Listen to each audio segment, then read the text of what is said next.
Aujourd'hui, on voit comment améliorer un dessin dans Pixelaire.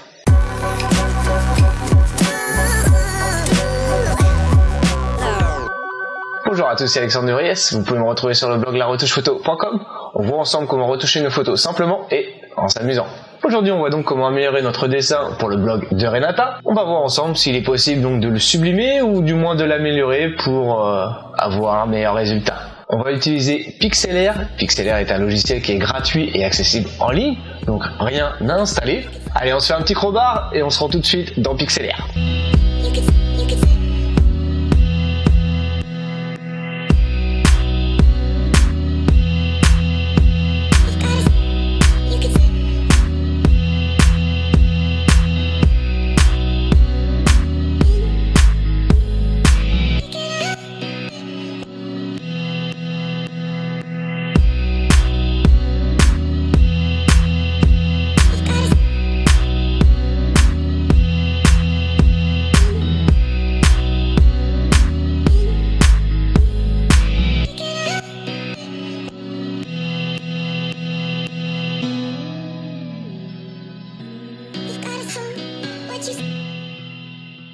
Voilà, j'ai mon petit croquis, je vais pouvoir me lancer donc dans Pixelaire Editor, intégrer mon dessin et voir donc ce que je peux en faire.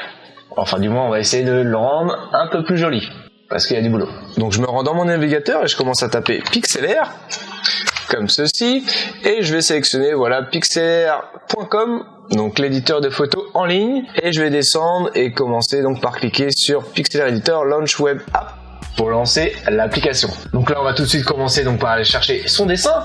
Donc je me rends dans ouvrir une image à partir de l'ordinateur. Bien entendu avant on a scanné son dessin et on l'a renommé. Et je sélectionne donc un premier dessin. Je vais sélectionner donc mon dessin 05. Et oui, avant j'en ai fait quelques-uns. Et voilà, je vais pouvoir donc recadrer légèrement mon espace de travail, comme ceci. Je me mets à l'aise avec mon historique juste en dessous de mon navigateur et mes calques juste en dessous.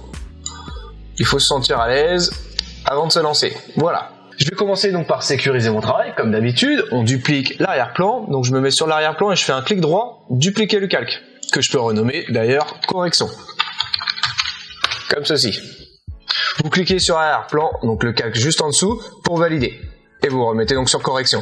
Donc la première chose à faire dans un premier temps, je pense quand même, c'est de repositionner son dessin. Donc je vais prendre le navigateur, comme ceci, la petite flèche, accessible donc avec le raccourci V sur le clavier, et je vais essayer de positionner donc mon portrait sur le milieu du dessin comme ceci. Bon, en revanche, ce qui me gêne un petit peu, c'est justement quand j'ai scanné mon dessin, voilà, il y a une sorte de trame, une sorte de liseré donc qui apparaît tout autour de mon dessin, ce qui est tout à fait normal. On va le faire disparaître. Pour ça, je vais prendre mon petit pinceau, je clique sur le pinceau, je m'assure d'être sur la correction et je vais agrandir donc la taille de mon pinceau. Je pense que je vais prendre une valeur à 200 avec une forme bien opaque pour éviter justement qu'il y ait une diffusion sur le pinceau, ce qui affecterait donc un peu plus que la zone que je souhaite, ce qui n'est pas du tout ce que je veux. Donc je prends une zone bien opaque pour savoir justement où j'atteins mes limites. Et voilà.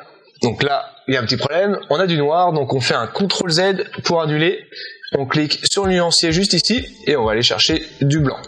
Quand je suis satisfait, j'appuie sur OK et donc là, il n'y a plus qu'à peindre en blanc ce qu'on veut faire disparaître. Voilà. Si vous voulez tracer des grandes lignes droites, ça se passe avec un premier clic et vous restez appuyé donc sur Shift et vous faites un deuxième clic et là vous allez obtenir donc un segment, une droite, ce qui est plutôt intéressant donc pour gagner du temps et avoir des lignes droites. Donc je fais un premier clic, je reste appuyé sur Shift ou majuscule et je fais un deuxième clic. Et voilà. Donc des fois il faut un peu attendre que ça charge, surtout si votre image est grande. On peut dézoomer juste ici, voilà, pour s'assurer donc que les bordures sont bien blanches. Sur son dessin, on va essayer maintenant de nettoyer certaines imperfections comme des taches, des mauvais coups de crayon, des choses que vous voulez tout simplement faire disparaître. Donc j'ai des petits coups de crayon qui m'intéressent pas, je vais essayer de les faire disparaître comme ceci avec le pinceau blanc, en repeignant tout simplement par-dessus. Donc j'y vais doucement, je fais des petits clics, très légers, et là on va venir tout simplement repeindre donc en blanc, ce qui ne nous intéresse pas. Voilà.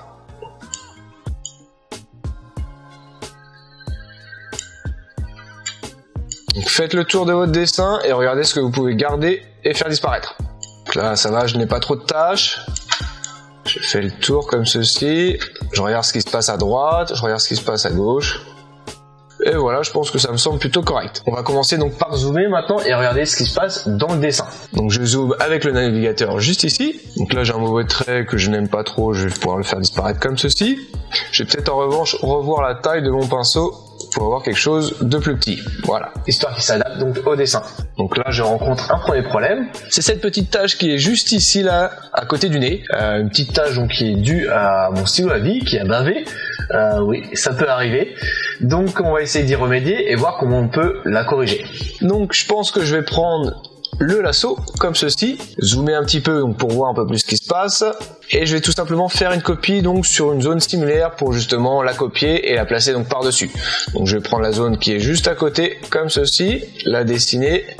Quand la sélection est prête, donc j'ai les petits guillemets qui s'animent, je vais pouvoir faire un CTRL-C et un CTRL-V donc pour copier et coller, prendre mon navigateur pour déplacer cette zone comme ceci, et voilà. Il suffit donc de la placer là où on le désire. Avec les flèches directionnelles, je peux d'ailleurs le bouger pour être plus précis encore. Voilà, donc là ça me convient. Je vais pouvoir fusionner ce calque là donc pour l'intégrer au calque correction. Donc je fais un clic droit sur calque 2 et je fais tout simplement fusionner les calques. Et voilà, je retrouve mes deux calques avec le calque correction et mon premier dessin en arrière-plan. Donc on dézoome pour voir un peu la tête de notre dessin. On peut d'ailleurs le rendre invisible avec la petite coche qui est juste là. Donc là je vais reprendre mon pinceau blanc et essayer d'atténuer les ombres pour justement avoir un dessin plus léger. Donc je prends mon petit pinceau, raccourci B sur le clavier, je prends une taille un peu plus grande sur 100 pixels, ça devrait convenir. Et voilà, je vais commencer donc à redéfinir certaines ombres pour avoir quelque chose de plus léger. Là aussi je peux utiliser donc Shift, la touche majuscule enfoncée pour obtenir des lignes. Voilà. Encore une fois peut-être, pour avoir quelque chose d'encore plus léger. Je vais faire disparaître cette ombre là comme ceci, garder juste le pli donc sur la cerne, faire la même chose de l'autre côté,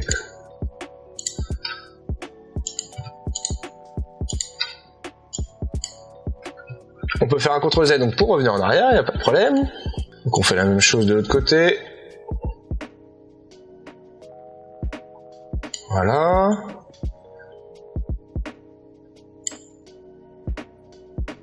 Donc je continue à revoir les ombres et faire disparaître donc certains coups de crayon pour avoir quelque chose de plus léger.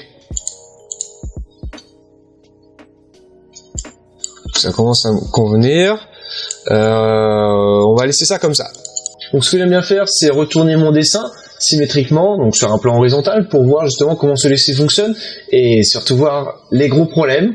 Parce que je ne suis pas un grand dessinateur, comme vous le savez, et c'est comme ça, je trouve que c'est le meilleur moyen de rafraîchir son regard. Donc c'est ce que je vous recommande de faire. Vous vous mettez sur vos calques correction et vous allez donc sur image, symétrie horizontale, zone de travail. Donc là j'ai de gros problèmes comme vous voyez, j'ai des petits soucis au niveau des yeux, il y a pas mal de choses qui se passent. Petit souci avec le nez, la bouche aussi, enfin bon il y a pas mal de choses, on va essayer de les rectifier et je vais peut-être commencer par me faciliter la vie en créant une symétrie. Je sais que les visages ne sont pas symétriques, je vais commencer par faire une symétrie et après apporter donc quelque chose d'asymétrique. Je sais pas si c'est clair mais bon on va regarder ça en image. Donc je reviens en arrière, je fais un CTRL Z et je vais tout simplement sélectionner la moitié de mon visage comme ceci. Je vais faire un CTRL C donc pour copier et un CTRL V pour coller. Voilà, je repositionne comme ceci. Donc là, je peux pas faire un CTRL-T comme dans Photoshop, parce que sinon, ça va vous faire quoi? Un nouvel onglet. C'est très con, mais c'est comme ça. Donc on supprime son onglet, et on est obligé donc de se rendre dans Images. Pas du tout, c'est Transformation libre dans Éditer. Et là, vous retrouvez donc le raccourci CTRL-T, donc comme je vous ai dit, mais qui ne fonctionne pas. Donc là aussi, vous pouvez appeler Pixelaire et leur dire que ça ne va pas. Donc vous mettez donc sur CTRL-T, et voilà, vous pouvez faire votre symétrie comme ceci. Donc le problème qui se pose, c'est qu'il faut retrouver ces points de repère, donc je peux vous conseiller donc de zoomer. Le problème qui se pose, c'est voilà, vous ne pouvez pas zoomer sans appliquer les modifications. Donc on se passe du zoom et on essaye d'appliquer sa modif tranquillement. Donc on fait juste annuler et on déplace sa zone. Voilà. On va essayer de retrouver ses repères. Comme ceci, un peu bizarre, mais je pense que ça peut fonctionner comme ça. Et on appuie donc en validant sur Entrée. Voilà. Donc on peut d'ailleurs dézoomer et décocher l'œil, comme ceci. Et on va tout simplement le faire disparaître avec un masque. Donc je me mets sur mon calque 5 et je vais faire une création de masque comme ceci. Donc là il a disparu entièrement. Je vais faire réapparaître les informations avec le raccourci B, comme l'œil, comme ceci.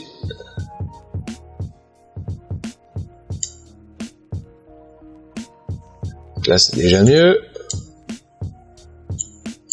Je le fais disparaître comme ceci. Et je vais peut-être revoir donc son emplacement avec l'outil navigation raccourci V sur clavier.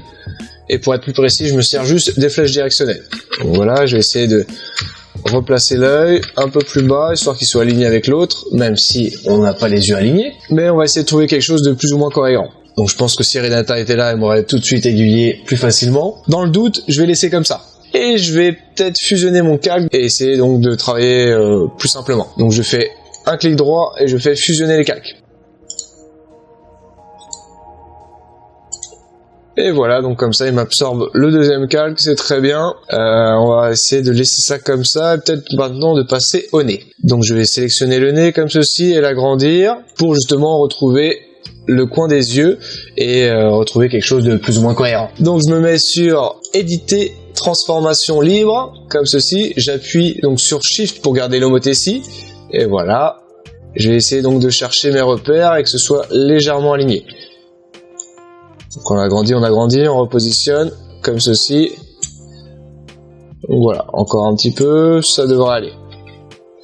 Et je vais pouvoir le descendre très légèrement. Voilà, en plus on garde une légère bordure blanche, donc c'est plutôt cool, ça m'apporte un peu de lumière, c'est plutôt pas mal. Je le positionne comme je le souhaite, et quand je suis satisfait, je valide avec la touche entrée. Je dézoome, et je regarde un peu ce que ça donne, plutôt pas mal. En revanche, je n'aime pas ce sourcil-là, donc ce que je vais faire, je vais récupérer le premier sourcil, je décoche correction pour le rendre invisible, je me mets sur l'arrière-plan et je vais sélectionner comme ceci le sourcil droit. Je vais faire un CTRL-C, me remettre sur correction pour l'activer comme ceci et faire un CTRL-V. Avec l'outil déplaçant, je vais pouvoir comme ceci le repositionner comme je le souhaite. Et je vais peut-être même l'agrandir avec éditer, transformation libre, je garde la touche majuscule pour garder l'homothétie comme je vous ai dit tout à l'heure. Et voilà. Petite légère rotation sur le côté, comme ceci. Voilà, pour garder quelque chose de sympa donc dans le regard. Je valide avec la touche entrée. Et je vais peut-être pouvoir utiliser la gomme. Donc raccourci E sur clavier. Ou alors vous avez la gomme juste ici. Et je vais revoir sa taille pour cette fois-ci avoir une forme douce. Pour avoir une meilleure transition. Et voilà. Comme ceci, je travaille mon incrustation. Je peux le repositionner comme ceci. Et voilà. Je vais pouvoir le fusionner avec un clic droit et faire fusionner les calques. Voilà. Donc on commence à avoir quelque chose de pas mal. Le problème qui se pose, c'est que j'ai deux signatures. Donc je prends le petit pinceau blanc, comme ceci, et je vais repeindre par-dessus. Voilà. Je fais disparaître ma signature, c'est tout con, mais bon. Ce serait bête de la laisser. On va peut-être revoir un peu aussi la taille du dessin. Donc je vais tout simplement faire éditer, transformation libre. Et je vais aller chercher voilà, les capteurs pour l'agrandir un petit peu. Pour garder l'homothétie pareil, j'appuie sur Shift ou majuscule. Voilà. Je replace mon dessin et je revois encore un peu la taille. Et je valide avec la touche entrée. Voilà. On dézoome. Voilà, sur une valeur à 20%. C'est plutôt pas mal. On va peut-être regarder un peu ce que ça donne en décochant donc le calque correction. Donc voilà, je pense que c'est amplement suffisant, pas besoin d'y passer 3 heures, ce n'est juste un croquis, donc faites simple et passez à la suite, ou alors essayez de le sublimer si vous voulez aller un petit peu plus loin. Pour ça, je peux vous proposer donc de dupliquer une nouvelle fois votre calque correction avec un clic droit, vous faites dupliquer, et qu'on va renommer effet. Et on peut se rendre donc dans Réglages et voir ce que le logiciel nous propose. Donc on peut se mettre sur négatif, si ça vous plaît. Faire un CTRL Z et regarder ce qu'il nous propose. On peut aller donc dans Sépia. Donc le Sépia est pas mal justement si vous voulez avoir un rendu un peu sketch. C'est plutôt cool je trouve comme rendu. Voilà. On peut aussi vous rendre dans Réglages et sélectionner par exemple effet soleil. Ce que je vous conseille de faire, c'est quand même de revenir en arrière, d'annuler votre effet avec un CTRL Z ou dans l'historique et d'apporter un nouvel effet. parce que certains effets ont du mal à être additionnés ensemble, c'est pas terrible. Comme là, l'effet sépia plus l'effet soleil, ça rend pas terrible, enfin du moins moi j'aime pas. Donc on revient en arrière, sur dupliquer le calque, et on sélectionne un nouveau réglage. Donc on peut se mettre en mode désaturation, donc voilà. Noir et blanc, ça fonctionne aussi très bien. Ou on CTRL Z, et on revient pour un photo vieilli. Voilà. Donc testez-les, voyez ce que vous pouvez apporter de plus donc à votre dessin.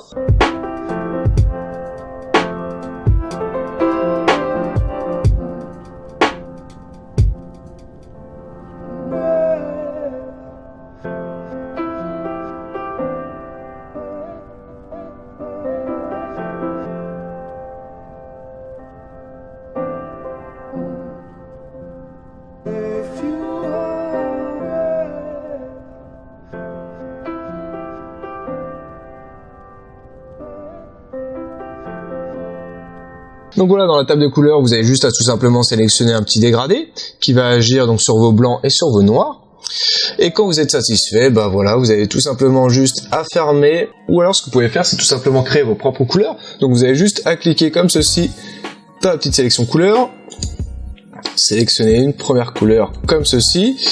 On va se mettre peut-être sur des bleus comme ceci. Faire OK. On sélectionne notre deuxième couleur. Je vais prendre quelque chose en revanche d'un peu plus clair, mais dans les mêmes tons. Voilà. Faire OK.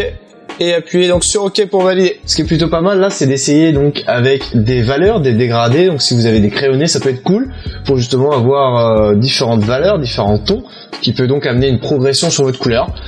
C'est pas mal, ça va donner donc du relief à votre dessin. Donc voilà, j'espère que vous avez aimé cette vidéo. En tout cas, moi j'ai pris un grand plaisir à la créer et à la partager pour vous. Donc j'espère que vous allez m'exploser la barre de like qui est juste en dessous de la vidéo et la partager donc avec les intéressés. Ou ceux qui sont pas intéressés, c'est pas grave, ça peut aussi les intéresser. Je vous dis donc encore un grand merci de m'avoir suivi aujourd'hui. On se retrouve la prochaine fois pour une nouvelle vidéo. Ciao et bonne retouche. Aujourd'hui, on va donc voir comment améliorer notre dessin pour le blog de Renata. On va voir tout simplement donc comment on peut intégrer notre dessin dans un... J'ai très soif.